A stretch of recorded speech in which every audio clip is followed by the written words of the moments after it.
N'oubliez pas de soutenir et de vous abonner à la page Eco News Insight pour recevoir toutes les nouveautés. Gad Elmaleh, qui se produit actuellement à travers la France avec son spectacle intitulé « Lui-même », est mis à l'honneur dans l'édition du 23 juin de la Tribune Dimanche. Durant l'entretien, il aborde plusieurs thèmes, notamment les élections prévues les 30 juin et 7 juillet, auxquelles il ne participera pas, faute de nationalité française. Cela semble ne pas le déranger outre mesure. Avec cette nouvelle version de lui-même, plus sereine, Gad Elmaleh cherche à offrir une plus grande authenticité à son public.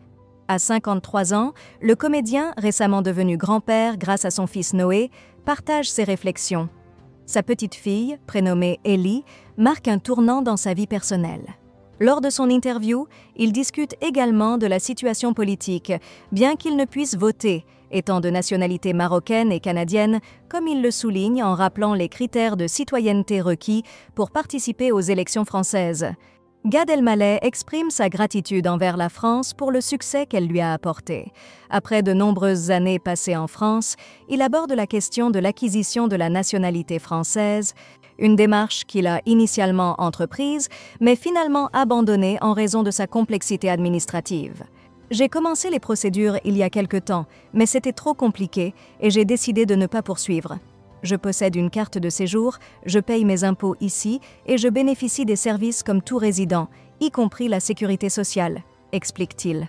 Pour Gad, son statut d'immigré est une source de fierté et il se sent profondément redevable à la France, le pays qui lui a permis de réussir professionnellement.